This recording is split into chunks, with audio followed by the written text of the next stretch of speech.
우리 잠깐 상상하는 시간을 좀 가져보겠습니다. 여러분 대개 그럴 일은 절대 없겠지만 상상입니다. 불이 났습니다. 불이 났는데 걷잡을 수 없이 불길이 타오르고 있습니다. 그 불에서 우리가 빠져나와야 됩니다. 빠져나오는데 다행히 가족들은 먼저 다 빠져나갔어요. 이런 상황에 내가 잠시 시간이 있어서 딱 한 가지만 가지고 나올 수 있다. 딱 한 가지만 그 불타는 집에서 가지고 나올 수 있다. 여러분 뭘 가지고 나오시겠습니까?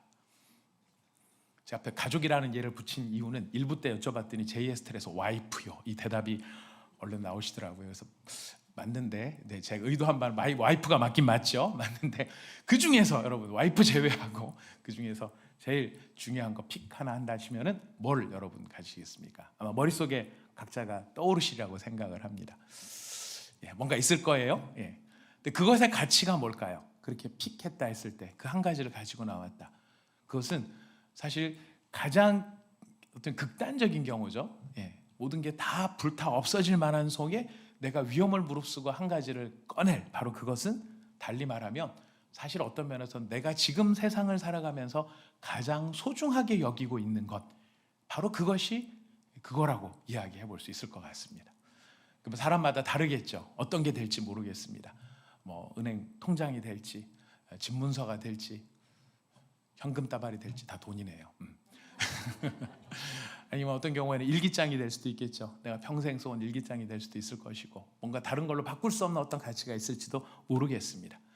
자, 불이 난 상황에서 내가 끄집어낼 수 있는 단 한 가지, 그게 가장 소중한 것, 내게 가장 의미가 있는 것이라고 한다면, 지금 우리가 고린도전서 13장을 읽을 때는 언제나 13장을 독립적으로 읽을 때가 많습니다. 사랑장으로 해서 독립적으로 읽을 때가 많은데, 이 사랑에 대한 고린도서 13장을 이야기하기 전에 12장 31절이 있다는 것을 우리가 좀 먼저 생각해 볼 필요가 있습니다.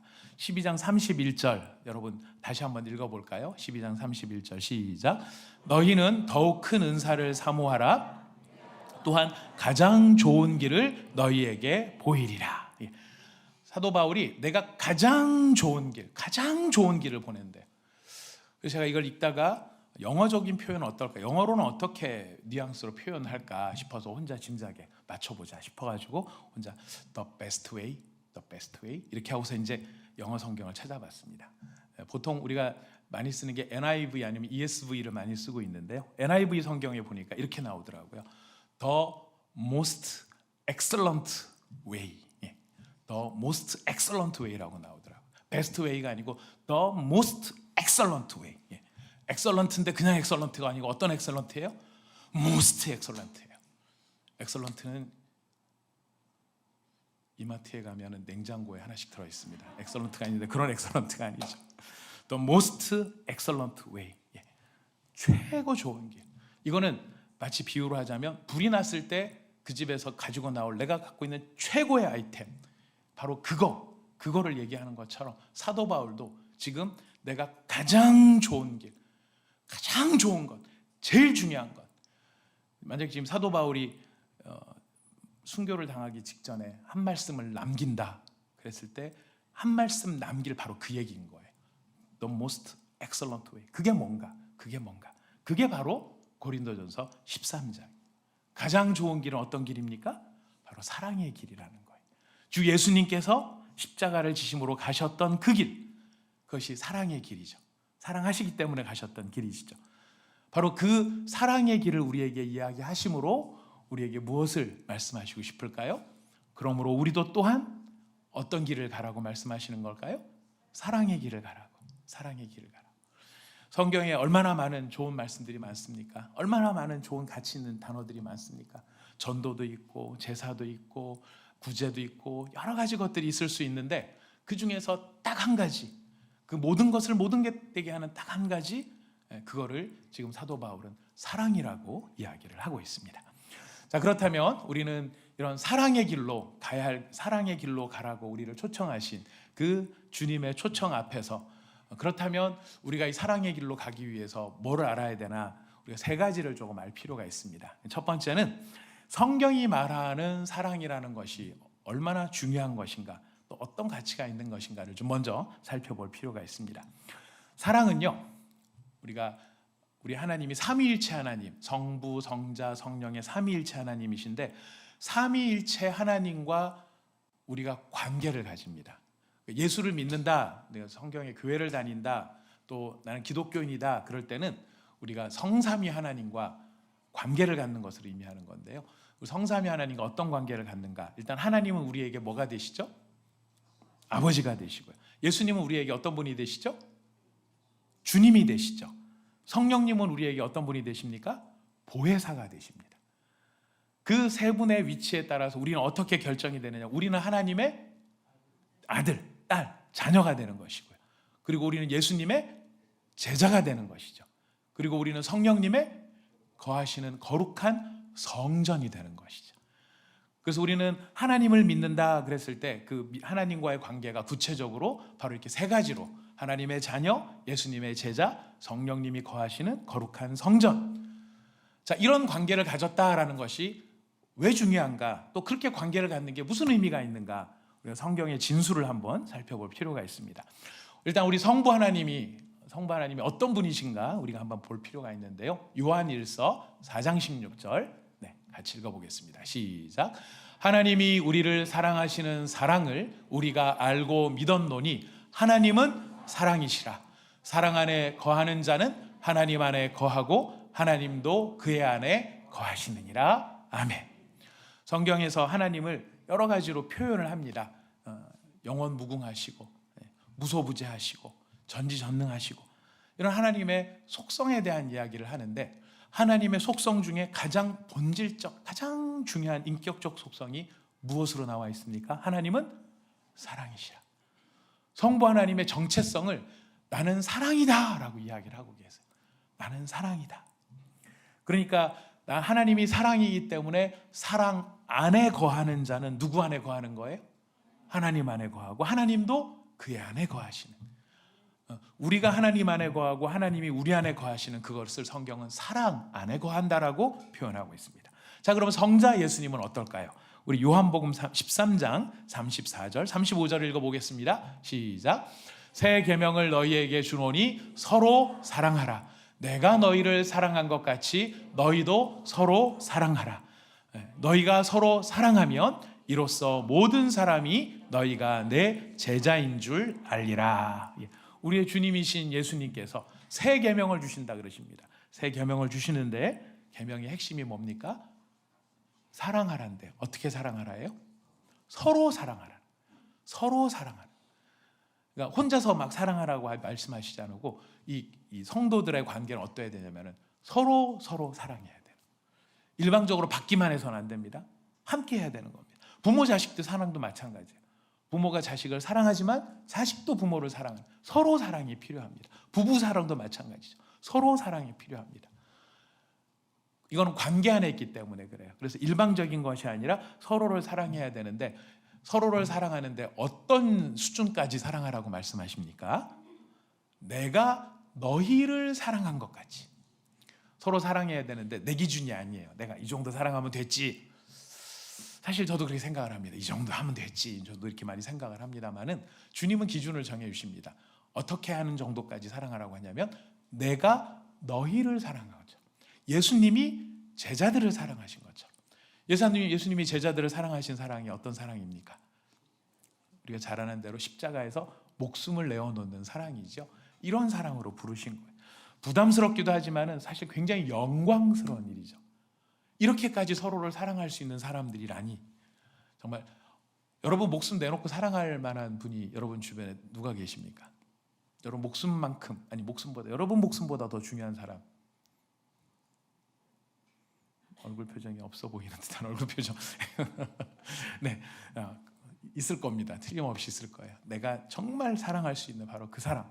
이렇게 서로 사랑하는 게 얼마나 좋은지 제가 가깝게 지내고 참 아끼는 우리 목사님 한 분 계신데 그 목사님은 교회 이름을 서로 사랑의 교회라고 지으셨더라고요. 얼마나 서로를 열심히 사랑하면 그럴까 궁금합니다. 아무튼 서로 사랑하는. 자, 성자 예수님은 우리에게 이렇게 얘기하셨어요. 사랑하라. 사랑하라. 사랑하라 명령만 하신 게 아니라 중요한 건 그거예요. 내가 너희를 사랑한 것 같이 사랑하라. 그러니까 누가 먼저 사랑하고 계시는 거예요? 예수님이 먼저 사랑하고 계시는 거죠. 예수님이 사랑하시니까 이걸 기억해야 됩니다. 성자께서 먼저 사랑하고 계신다. 성령님은 어떠실까요? 우리 갈라디아서 5장 22절 23절 유명한 말씀입니다. 같이 한번 읽어보겠습니다. 시작. 오직 성령의 열매는 희락과 화평과 오래 참음과 자비와 양성과 충성과 온유와 절제니 이 같은 것을 금지할 법이 없느니라. 우리가 성령의 열매에 대해서 이렇게 오해하면 안 된다는 말씀 많이 들으셨을 겁니다. 성령의 열매는 내가 맺는 겁니까? 성령이 맺으시는 겁니까? 성령의 열매예요. 성령이 이런 열매. 왜냐하면 성령이 이런 영이시기 때문에 그래요. 어떤 영이십니까? 사랑의 영이시고 기쁨의 영이시고 화평의 영이시고 오래 참으시는 영이시고 자비하신 영이시고 양선, 충성하는 영이시고 온유하신 영이고 절제하시는 영이세요. 성령이 가지고 계시는 성령의 이 캐릭터라고 해야 될까요? 성령이 이런 분이신 거예요. 그래서 그런 성령이 내 안에 오시면은 그 성령으로 말미암아 우리 안에서 그런 열매들이 나타나게 되는 거죠. 근데 성령이 아니고 내 안에 악령이 들어와 있으면 어떤 열매를 맺을까요? 악령이 가지고 있는 캐릭터 열매를 맺는 거예요. 예수님께서 그렇게 말씀하셨습니다. 바리새인을 보고 그렇게 말씀하셨죠. 너희 아비가 누구라고요? 마귀다라고 얘기해요. 바리새인들한테. 너희 아비가 마귀다. 왜 그렇게 얘기하냐면 바리새인들이 거짓말을 하거든요. 모든 거짓의 아비가 마귀예요. 바리새인들이 거짓말하는 거는 니들 안에 마귀가 있기 때문이고 네 아버지가 마귀다라는 거예요. 바리새인들은 까무라치를 노리시죠. 왜요? 자기들은 자기 아버지를 누구라고 생각하는데?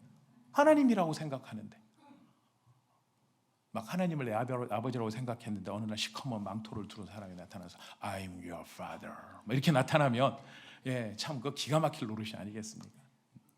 자, 성령이 우리 안에 거하시기 때문에 우리에게서 나타나는 인격적인 특성이 성령의 열매가 돼요. 그래서 우리는 성령의 열매를 맺자, 성령의 사랑의 열매를 맺고 희락의 열매를 맺자. 사실 그게 아니고 우리는 그런 열매를 맺기를 원한다면 무엇을 구해야 될까요? 성령의 임재를 구해야 되는 거예요. 성령님 제 안에 더 임재하여 주시고 성령님 제 안에 역사하여 주시고 성령님 저를 사로잡아 주십시오. 그래서 우리가 그 성령의 지배를 받게 될 때 성령으로 말미암아 이런 열매를 맺게 되는데 첫 번째 열매가 무엇입니까? 사랑인 거예요. 여러 개가 있을 때 제일 다 중요한 것들이지만 제일 첫 번째 나온다는 건 첫째로서의 의미가 있는 것이죠. 다른 것부터 말씀 안 하시고 성령의 열매 첫 번째가 사랑이라는 거예요. 자, 성부 하나님은 어떤 분이세요?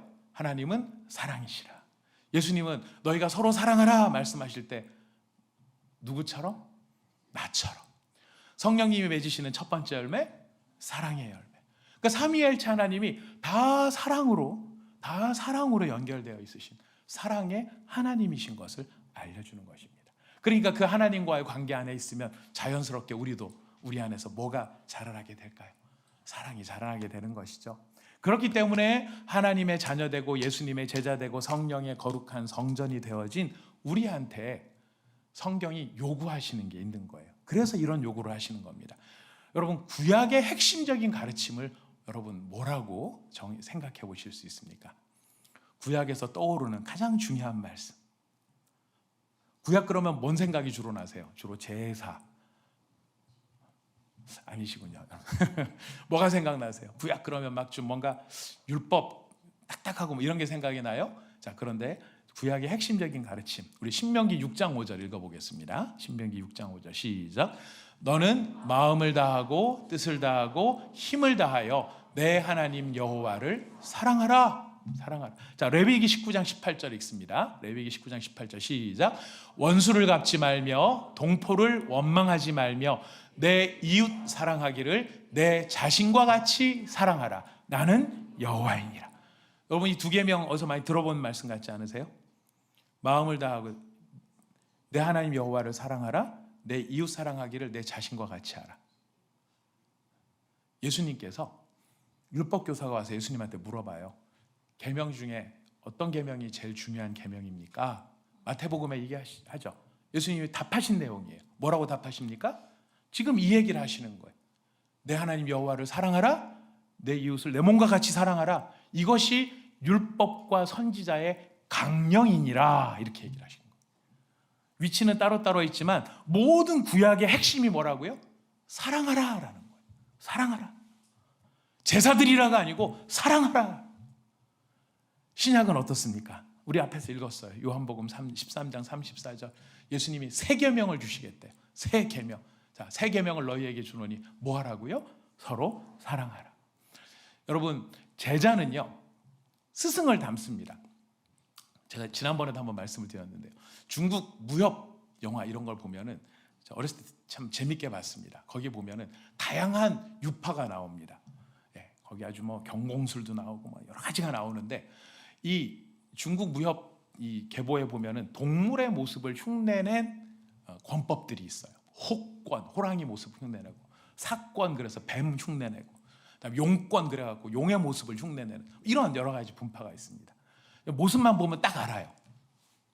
이거 뭘 것 같아요? 사건이죠. 대표적인 사건입니다. 자기는 사건이라고만, 내 스승님은 사건, 나는 사건파에서 배웠어, 사건파에서 배웠어, 막 그런데 이루고 있는 거예요. 아니면 이루고 있는 거예요. 이게 호랑이권이거든요. 혹권. 제가 배운 건 아니고 영화에서 보니까 그렇더라고요. 그러면서 나는 혹권이야 그러는데 이러고 있으면 잘못된 거죠. 내가 누구의 제자라는 것은 누구와 닮아가는 것입니까? 스승을 닮아가는 거예요. 선생님을 닮아가는 거예요. 지금 예수님이 말씀하세요. 모든 민족 땅끝까지 이르러 내 증인이 되라. 너희는 모든 족속으로 내 제자를 삼으라. 제자를 삼으려고 열심히 전도를 합니다. 그리고 제자답게 하기 위해서 제자 훈련도 합니다. 그런데 우리가 예수님의 진짜 제자가 됐는지 아닌지 어떻게 할 수 있을까요? 누구 모습이 나타나야 될까요? 예수님 모습이 나타나야 돼요. 예수님 모습이. 그래서 예수님 모습이 나타나야 돼. 그 예수님의 참된 모습이 무엇입니까? 서로 사랑하는 거예요. 서로 사랑하는 거. 서로 사랑하면 누가 알아준다고 합니까? 요한복음 13장 35절에 너희가 서로 사랑하면 이로써 모든 사람이 너희가 내 제자인 줄 알 것이다. 제자는요, 제가 깃발 흔드는 게 아닙니다. 저 제자 훈련 받았어요. 이렇게 저 제자 훈련하는 교회 다녀요. 이거 아닙니다. 저도 막 어디 가서 제 목회 철학이 제자 훈련입니다 라고 막 소리 높여 외치는 것으로 제자가 되는 게 아니고, 제가 외쳐서 제자인 게 아니고 누가 알아줘야 진짜 제자입니까? 남이 알아줘요. 다른 사람이 알아주는 게 진짜 제자의 모습이라는 거예요. 제 보니까 예수님 같아. 제 예수님 닮았어. 왜? 뭘 보면? 하여튼 뭐 예수님 닮았어. 뭔데? 뭐 어떻게 예수님 흉내내잖아. 예수님처럼 하려고 하잖아. 사랑하려고 힘쓰잖아. 이게 진짜 제자의 모습이다라는 것이. 우리가 누구와의 관계 안에 있기 때문에요? 삼위일체 하나님과의 관계 안에 있기 때문에.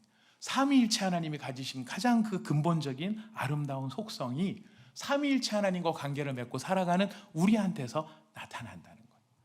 그래서 여러분, 우리가 믿음 생활한다, 기독교 신앙생활한다, 내가 예수님을 믿는다, 그 얘기는 다른 게 아니죠. 우리가 누구랑 관계를 맺고 살아가는 사람이 되었다는 것입니까?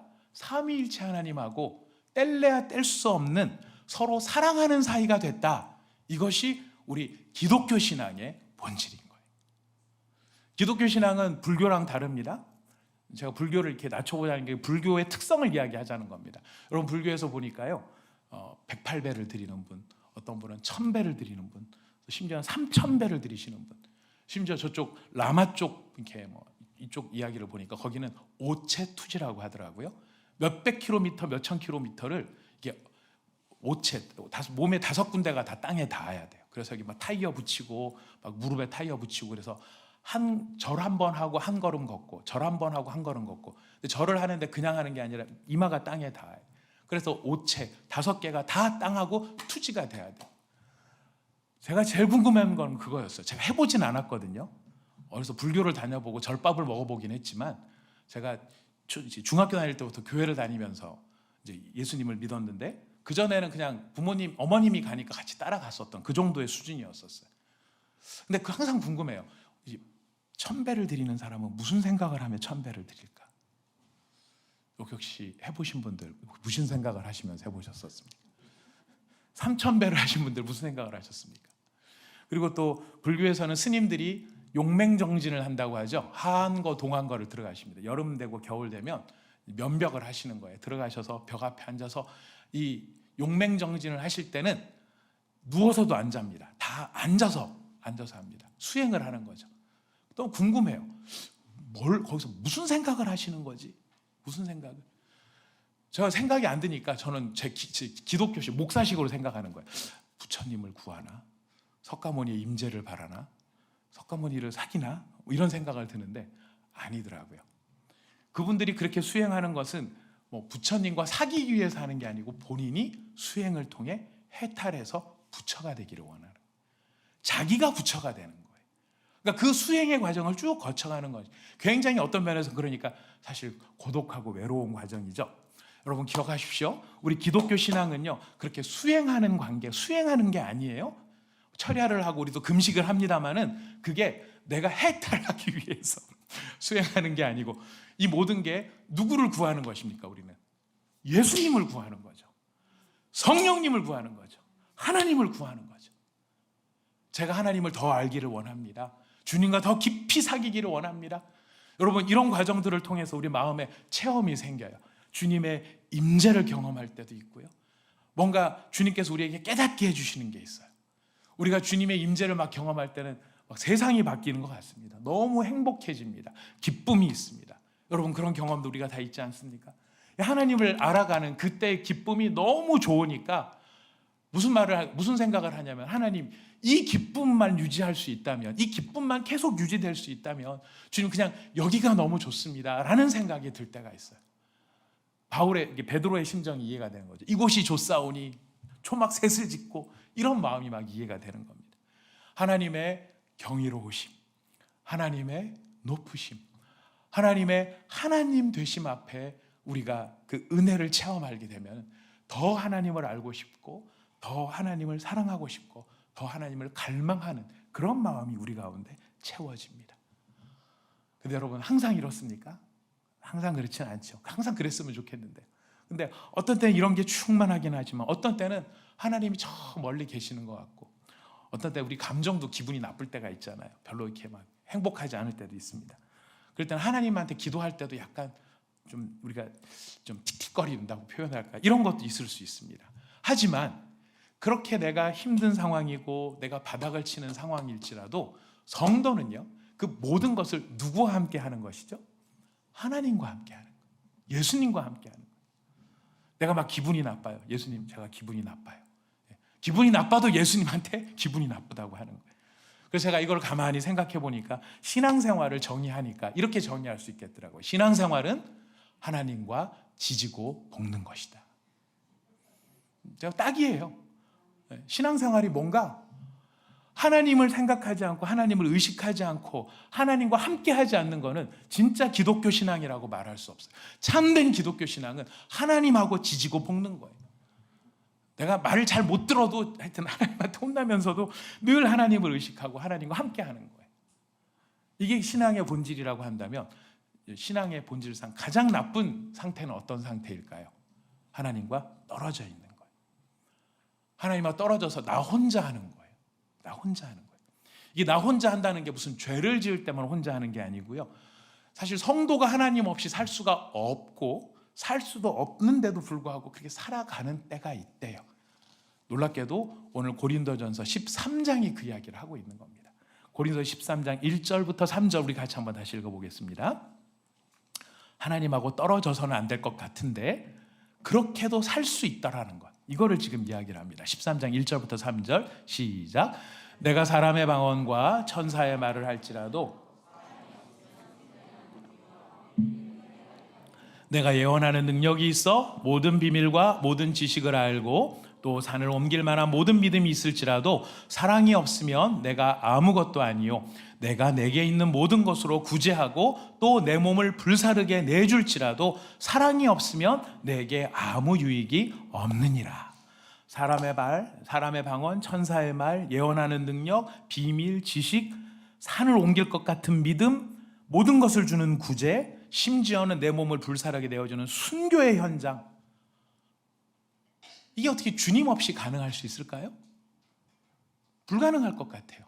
그런데 오늘 보니까 사랑이 없으면 아무것도 아니다. 무슨 뜻입니까? 사랑이 없이 하나님하고 가깝지 않고 하나님과의 관계 없이 나 혼자서도 이런 일이 가능하더라. 할 수 있더라는 거예요.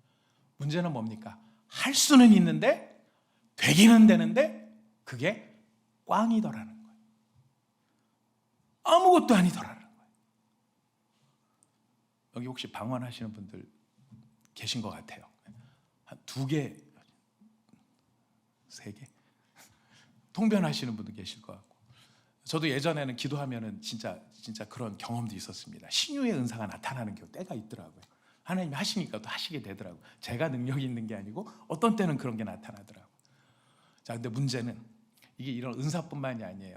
설교도 마찬가지고 찬양도 마찬가지고 봉사도 마찬가지입니다.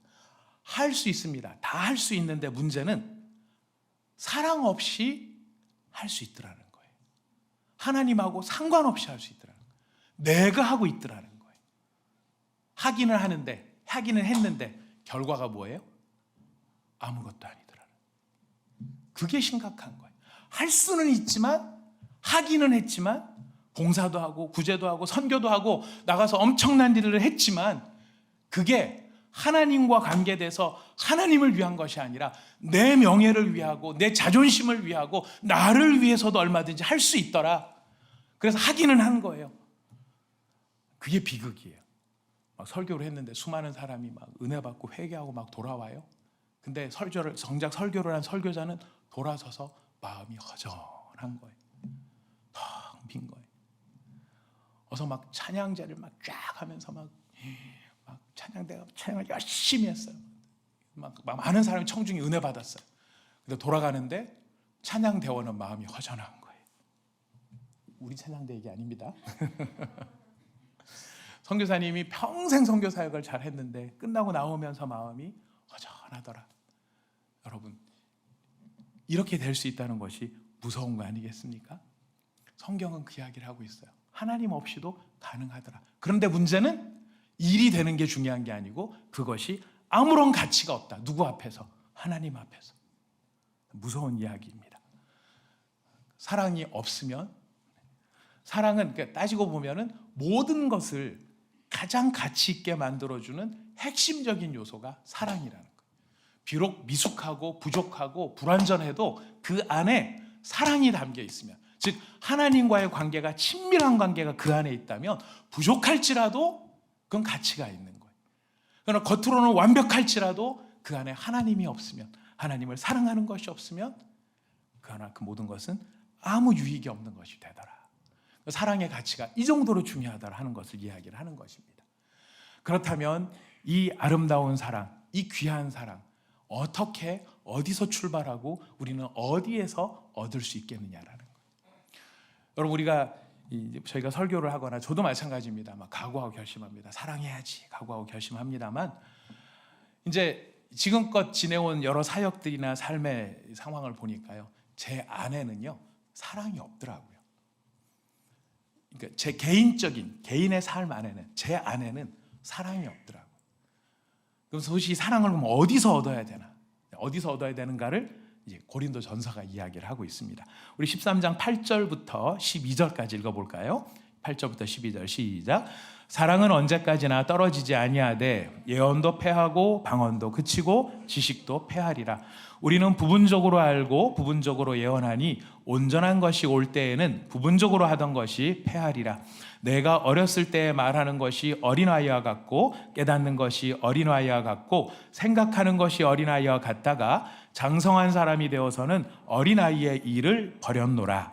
우리가 지금은 거울로 보는 것 같이 희미하나 그때에는 얼굴과 얼굴을 대하여 볼 것이요 지금은 내가 부분적으로 아나 그때에는 주께서 나를 아신 것 같이 내가 온전히 알리라. 이 말씀은 지금 2가지 덩어리로 구성이 되어 있습니다. 첫 번째 덩어리는 사랑하고 나머지 것들을 비교하는 거예요. 예언, 방언, 지식. 자, 그런데 이 예언, 방언, 지식은 비교를 하자면 없어질 것들이에요. 패하리라, 그치리라 이렇게 되어 있어요. 그리고 이 예언, 방언은 언젠가는 이 모든 것이 부분적인 거예요. 전체가 아니고 부분적인 거라는 거예요. 그리고 이거는 심지어 어린아이의 일이라는 거예요. 사람들이 대단하다고 생각할지 모르지만 하나님 앞에서 봤을 때 예언, 방언, 지식 이 모든 건 다 어린아이가 하는 일들과 같더라. 그러면 사랑은 이런 것과 비교해서 어떤 차이가 있는가? 나중에 다 패해지지만 사랑은 언제까지나 떨어지지 아니한다. 영원하다라는. 사랑은 영원한 것이다.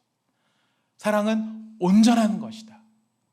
어린아이와 같은 그런 것이 아니고 장성한 자의 일, 어른의 일이다.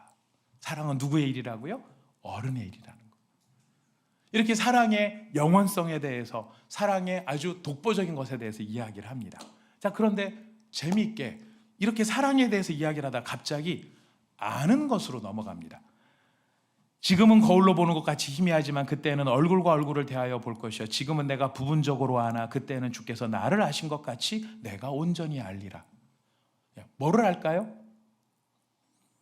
주께서 나를 아신 것 같이 내가 온전히 알리라. 뭐를 알까요? 문맥을 보면 주를 아는 거예요. 주님이 나를 아시는 것처럼 내가 주님을 알게 되는 거예요. 이게 무슨 말일까요? 사랑이 무엇과 연결이 되는 것입니까? 하나님을 아는 것과 연결이 되는 것이에요. 사랑의 이 어른의 일이라고 하는 이 사랑이 너무나 중요한데, 그렇다면 이 중요한 사랑이 무엇과 연결되냐면 하나님을 아는 것과 연결이 되는 거예요. 하나님이 나를 완전히 아세요. 이게 이 성경적 표현으로 말하면 하나님이 우리를 얼마나 잘 아시는지 이렇게 표현합니다. 머리카락 하나까지 세신바 되어진다.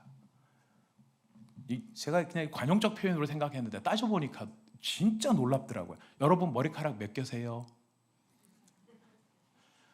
여러분 아세요? 내가 세상에서 나 제일 잘한다라고 우리 막 자부심 갖고 살잖아요. 나만 합니까? 세상 모든 거 다 안다고 생각하잖아요. 다 알아. 알 만큼 알아. 아세요?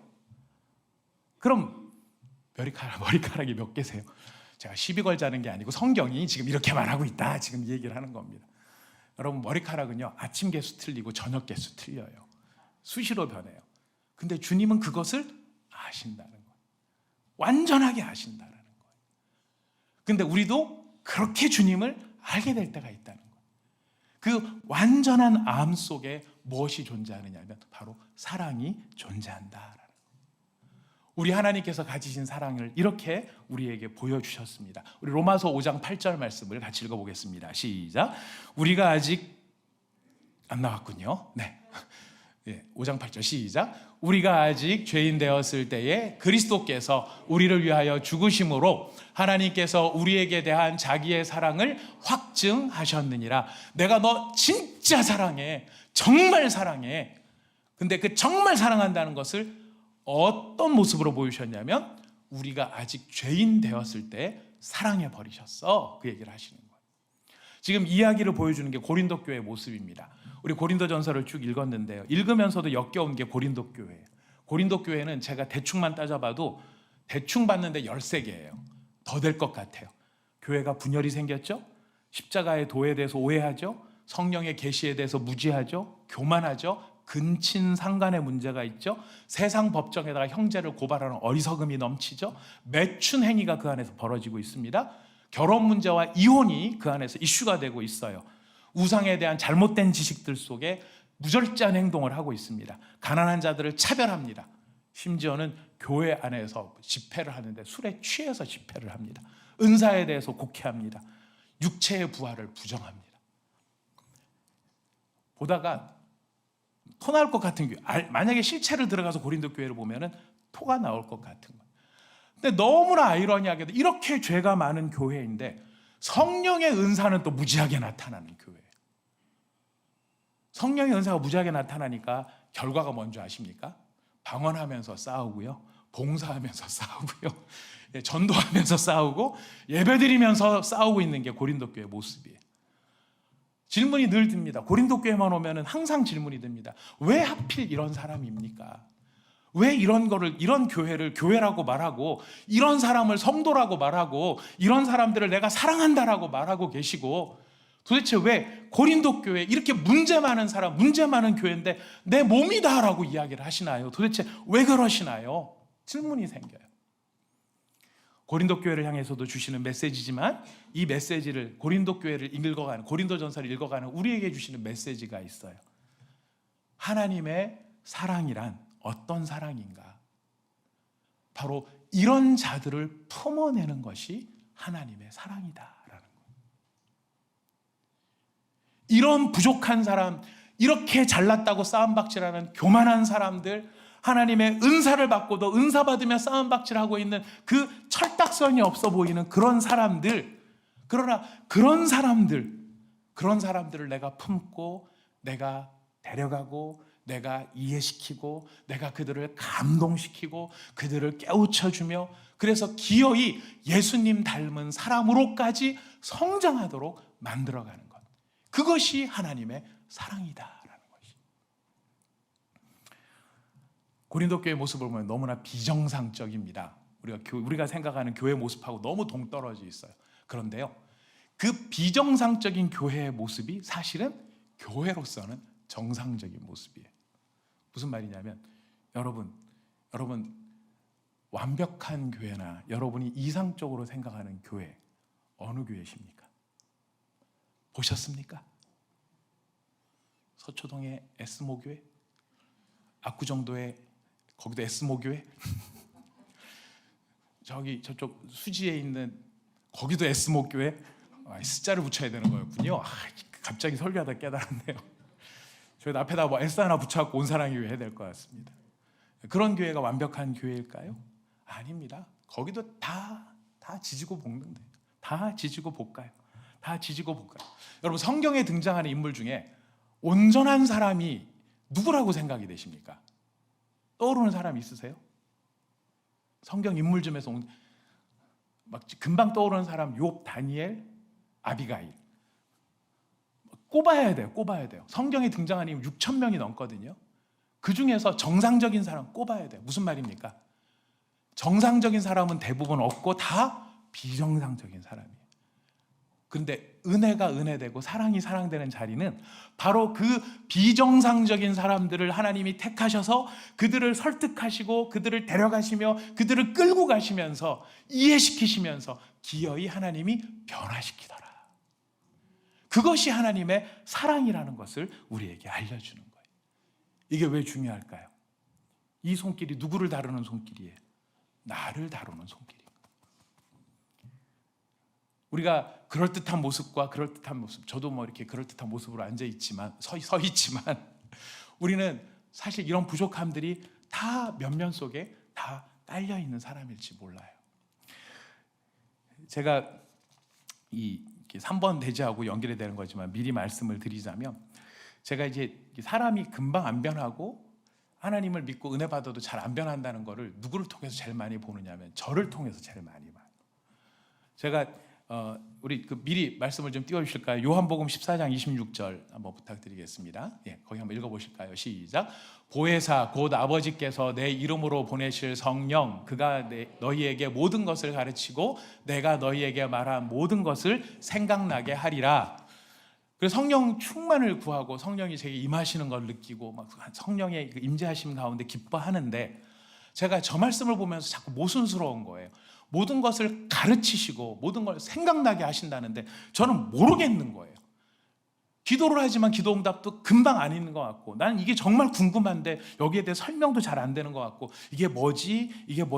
왜 하나님께서 이걸 잘 말씀 안 해주시지? 성령님이 왜 침묵하시지? 근데 어느 날 갑자기 어떤 하나님의 말씀이 너무 막 살아있는 말씀이라고 여러분 공감이 되시죠? 확 깨달아지는 때가 있는 거예요. 하나님이 살아계셔. 하나님이 전능하셔. 하나님이 주권자신데 그분이 영화로우셔. 이런 것들이 막 생생하게 살아있는 느낌으로 막 옵니다. 하나님이 나를 사랑하신대. 막 그래서 막 깨달음이 너무 좋으니까 제가 방방 뜁니다. 막 뛰면서 옆에 있는 하나님이 당신을 사랑하셔요. 당신을 사랑하셔요. 막 그러는데 저희 너무 기쁘잖아요. 제가 이렇게 말하면 저 사람도 기쁠 줄 알았거든요. 하나님이 당신을 사랑하셔. 근데 뭐 뻔한 건 나도 알아. 뭐 너만 알아? 이런 느낌들을 받으면서, 근데 막상 이야기를 해보면 모르는 것 같은 거예요. 제 마음속에 무슨 생각이 되냐면 교만한 생각이 드는 거예요. 알기는 알지만 진짜 아는 건 아니구만. 아직 못 깨달았구만. 멀었어. 아주 멀었어. 깨달은 나는 얼마나 괜찮은 인간인가. 깨달은 나는 얼마나 괜찮은 인간인가. 예, 성령님의 은혜를 깨달으면서 제 마음에 뭐가 차는 겁니까? 교만이 차는 거예요. 그러다 그 교만이 깨졌던 순간이 있었어요. 제가 청년부를 했었을 때 제 청년부 제자반 막 하면서 청년부 형제 자매들한테 막 말씀을 막 설명을 했어요. 막 설명을 하면서 예수 하나님이 이런 은혜가 있으셔. 하나님 우리를 사랑하셔. 막 이걸 막 온갖 다 동원해서 얘기를 하는데 여러 번을 이야기했는데 애들이 다 아는 것처럼 그랬는데 어느 날 갑자기 한 자매가 막 저한테 쫓아오더니 목사님 하나님이 저를 사랑하시는 걸 제가 진짜 깨달았어요. 그러는 거예요. 그래서 그치 하나님이 널 사랑하는 거 정말 깨달았지. 너 어떻게 깨달았어? 그랬더니 저희 우리 교회 청년부에 어떤 목사님이 설교를 하시는데 이번 설교를 하시는데 진짜 그 말씀이 저에게 다가왔어요. 제가 기뻤을까요? 속상했을까요? 이론적으로 기뻐해야 되죠. 오 하나님의 사랑을 깨달았구나 그랬는데 제가 막 들으면서 무슨 생각이 들었게요? 내가 그거 여러 수십 번도 더 얘기한 거야. 수십 번도 얘기한 거야. 근데 제가 그때 저의 모습을 본 거죠. 어떤 모습이냐면 성령이 말씀을 안 하신 게 아니구나. 성령은 수도 없이 나에게 말씀하시고 가르치시고 성경을 통해 설교를 통해 다락방을 통해 교제를 통해 수도 없이 성령님은 말씀하시는데 제가 모르고 있었던 거예요. 안 들렸던 거예요. 근데 하나님의 사랑이 사랑되는 자리는 어디입니까? 그렇게 못 알아듣다가 깨달으면은 내가 깨달았다고 생각하고 내가 깨달았으니까 난 똑똑하다고 생각하고 똑똑한데 저 인간들은 못 깨달았으니까 저것들은 안 된다고 생각을 하고 그 교만함 가운데 성령님이 그런 저를 보시면 뭐라고 생각을 했겠습니까? 네가 깨달은 거냐? 겨우 이제 깨달아 놓고 아주 지가 깨달은 것처럼 잘난 척하네. 그럼 제가 성령이 아닌 게 얼마나 감사한지 모르겠습니다. 성령님은 그럼에도 불구하고 저 같으면 뺏어 저렇게 잘난 줄 알고 있는데 지 잘난 줄 모르는 게 정신 차리게 뺏어 이런 마음이 들 것 같은데 성령님은 어떻게 하십니까? 그렇게 교만하고 그렇게 어리석은 저를 또 참아내시고 또 견뎌내시면서 또 다른 걸 깨닫게 해주시는 거예요. 여기에 하나님의 사랑이 사랑되는 자리가 등장을 하는 것입니다. 못 깨달아요. 이해 못해요. 고집세요. 근데 성령이 계속 말씀하십니다. 언제까지 말씀하실까요?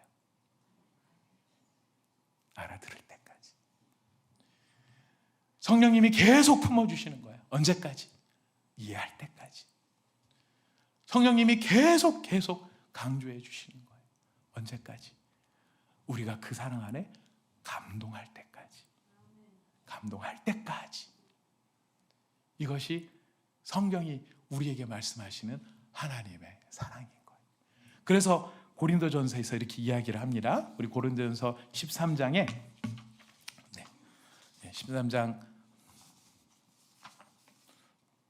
13장 4절부터 7절 같이 한번 읽어보겠습니다. 13장 4절부터 7절 시작. 사랑은 오래 참고 사랑은 온유하며 사랑은 시기하지 아니하며 자랑하지 아니하며 교만하지 아니하며 자기의 유익을 구하지 아니하며 성내지 아니하며 악한 것을 생각하지 아니하며 불의를 기뻐하지 아니하며 진리와 함께 기뻐하고 모든 것을 참으며 모든 것을 믿으며 모든 것을 바라며 모든 것을 견디느니라. 이게 누구의 사랑입니까? 예수님의 사랑이고 하나님의 사랑.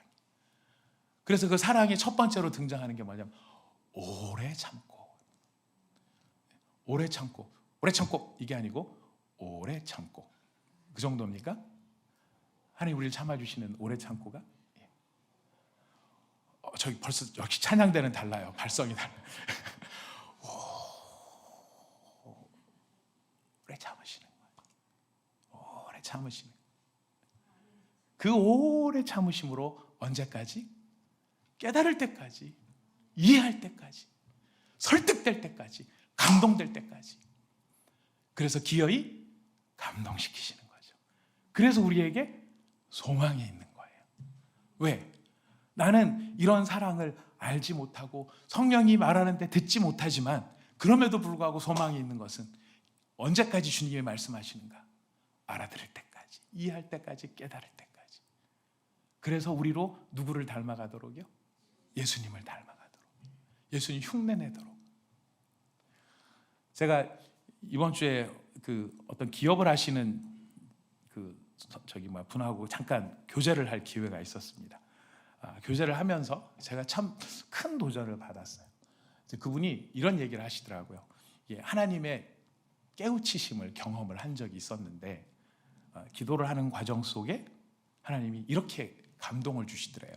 이제 사업도 자리를 좀 잡아가고 어느 정도 수익도 나고 괜찮은 상황에 이걸 가지고 어떻게 하나님께 영광을 올려드릴까, 뭐 이런 것을 가지고 기도를 하고 있는데 주님의 마음속에 이런 감동을 주시더라는 겁니다. 내가 언제 너한테 돈을 구했냐? 내가 언제 너한테 돈을 구했냐? 내가 언제 너한테 돈을 많이 갖고 오라고 돈을 구했냐? 그래서 그분이 당황하셨답니다. 자, 은사를 주신 게 돈 많이 벌어서 하나님 일하면 좋지 않겠느냐. 그래서 이제 하나님 그럼 어떤 것을, 제가 이게 정확한 워딩으로는 옮기지 못하겠어요. 제가 하도 감동 속에 이렇게 막 하도 감동을 받으면서 들었는데요. 제가 느낀 뉘앙스는 이런 뉘앙스였어요. 너의 삶을 통해 나의 영광을 드러내라. 너의 삶을 통해 나의 영광을 드러내라. 저의 삶을 통해서 어떻게 하나님의 영광을, 하나님을 경외하고 하나님의 영광을 드러내라는 것일까? 그런 이야기를 하시더라고요. 코로나 기간 동안에 우리가 이제 코로나 기간 기억하지 않습니까?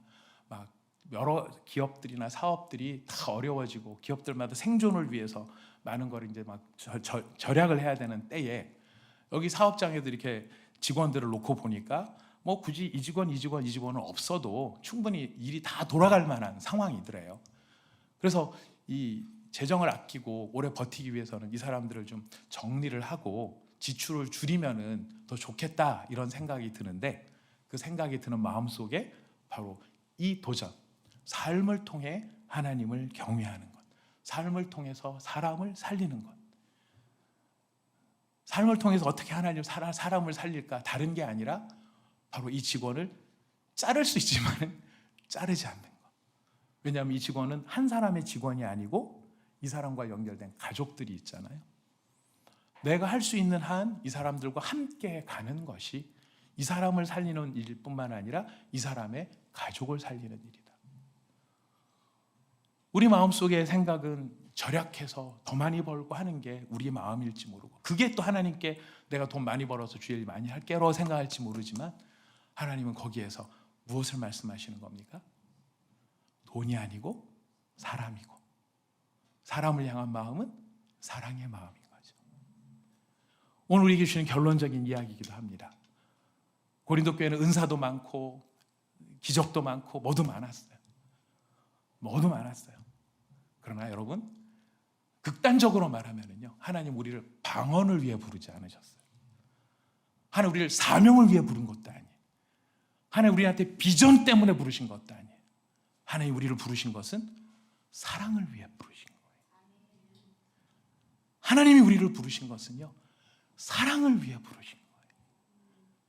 하나님이 우리를 향해 가지신 그 사랑, 그 사랑으로 우리가 배우고 깨달아 이렇게 나를 사랑하시는가를 알 때 우리는 비로소 조금 그 사랑을 흉내내면서 따라하면서 살아가는 것이죠. 배우자를 견뎌내는 것, 사랑해서 결혼했는데 우리는 견디는 수준으로 참는 수준으로 갈 수 있어요. 갈 수 있어요. 뭘로 참겠습니까? 뭘로 참겠습니까? 예수님이 나에게 보여주신 그 사랑으로 견뎌내는 거예요. 자식을 키우는데 그 자식이 내 마음을 다 알아주려고 노력을 하는 건 알고 있지만 다 내 마음 몰라요. 근데 그 자식을 뭘로 견뎌내겠습니까? 자식 입장에서 억울하겠죠. 자식은 부모를 뭘로 견뎌내겠습니까? 직장 상사는 직원들을 뭘로 견뎌내겠습니까? 우리는 우리의 실력으로 견뎌낼 수 없습니다. 무엇으로 견뎌냅니까? 나를 사랑하시는 내 안에 계시는 하나님의 사랑. 그 사랑을 알 때, 깨달을 때 우리는 그 사랑을 조금씩 흉내내므로 우리는 사람을 견뎌내고 사람을 참아낼 수 있게 되는 것입니다. 사랑하는 여러분, 말씀을 정리하겠습니다. 하나님은 우리를 무엇을 위해 부르셨다고요? 긴 이야기들 다 잊어버려도 괜찮습니다. 하지만 하나는 기억하고 갑시다. 하나님이 우리를 무엇을 위해서 부르셨습니까? 사랑을 위해서 부르신. 하나님 우리를 무엇을 위해서 부르셨다고요? 사랑을 위해서. 비전이나 사명은요, 그 사랑이 사랑되어지는 순간에 필요한 과정이나 어떤 것들이지 그 자체가 목표가 될 수 없어요. 그 자체가 목적이 될 수 없어요. 목적은 오직 하나, 하나님 우리를 사랑을 위해 부르셨다는 것. 그러니 우리가 어떻게 살아야 되겠습니까? 주님 말씀하셨습니다. 어떻게 살아야 될까요? 서로 사랑하면서. 우리 옆에 있는 분들에게 인사하도록 하겠습니다. 우리 서로 사랑하며 삽시다. 인사하겠습니다. 우리 서로 사랑하며 삽시다. 우리 서로 사랑하며 삽시다. 서로 사랑하며 삽시다. 서로 사랑하며 삽시다. 아멘. 예, 제가 말씀을 마무리를 해야 되는데 갑자기 이 사랑과 관련된 많이 들었던, 여러분 여러 번 들었던 예화인데 저는 할 때마다 재밌어서 드리는 예화입니다. 아시시의 프란체스코 얘기 기억나시죠? 예, 아시시의 프란체스코 탁발 수도회, 아무것도 안 가지는 아무 소유가 없는 무소유의 수도였어요. 중세 시대에. 근데 거기는 때가 되면 경건, 영성 훈련을 했답니다. 금식을 하면서. 근데 어느 날 금식할 때가 돼서 이렇게 다 제자들이랑 앉아서 프란체스코가 금식을 하는데 제자 중에 하나가 손을 들고 얘기합니다. 스승님, 우리가 밥을 어디 한두 번 굶어 봅니까? 이번에 색다르게 합시다. 뭘 어떻게 색다르게 하랴? 그랬더니 우리 앞에다가 밥을 차려놓고 금식을 합시다. 그랬다는 거예요. 그래서 앞에 죽을 한 그릇 떠놓고 금식을 한 거예요. 하루가 지나고 이틀이 지나고 사흘이 지나니까 배가 너무 고픈 거예요. 나흘이 지나고 5일째가 되는 때 마침내 참다 못한 어떤 제자 하나가 죽을 잡고 먹은 거예요. 어떤 일이 벌어졌게요? 나머지 제자들이 득달같이 일어나서 너 같은 놈 때문에 이런 분위기로 제자를 막 추궁을 하더라는 거예요. 그것도 못 참느냐고. 그랬더니 갑자기 프란체스코가 죽사발을 딱 들더니 꿀꺽꿀꺽꿀꺽 마시더래요. 그리고 꿀꺽꿀꺽 마시는 프란체스코를 보며 제자들이 저 스승이 미쳤나, 왜 저러나, 금식을 하는데 뭐 하나, 입을 쓱 닦으면서 이렇게 말을 합니다. 얘들아, 우리 밥 굶으면서 사람 미워하지 말고 우리 밥 먹으면서 사람 사랑하도록 하자. 굶는 게 목적이 아닙니다. 우리의 모든 목적은 어디에 있습니까? 사랑하라. 우리 같이 기도하도록 하겠습니다. 이 시간 함께 주님께서 보여주신 그 길, 여러분 The most excellent way예요. 가장 좋은 길이에요. 딱 하나만, 성경에 나오는 많은 이야기들이 있지만 딱 하나, 가장 중요한 것, 잊지 말아야 될 것 이야기한다면 성경은 이야기합니다. 제일 중요한 게 무엇일까? 사랑하라. 사랑하라. 사랑하기 위해 너희를 창조하였고 사랑하기 위해 너희를 불렀다. 사랑하라. 우리 이렇게 사랑하시는 주님께 우리가 감사하며 나갔으면 좋겠습니다. 고린도 교회를 품으신 주님이십니다. 그러면 우린들 왜 못 품겠습니까? 고린도 교회도 이해시키시고 변화시키신 주님이십니다. 그렇다면 왜 저를 변화시키지 못하시겠습니까? 우리 주님의 사랑은 이런 사랑입니다. 우리 이런 사랑에 감사하고요. 또 주님 이런 사랑의 자리로 우리를 부르셨습니다. 저는 사랑할 힘이 없지만 제 안에 주님이 계셔서 그 주님의 사랑이 저를 통해 흘러가기를 원합니다. 저 안에 더욱 충만하여 주옵소서. 우리 같이 기도하겠습니다.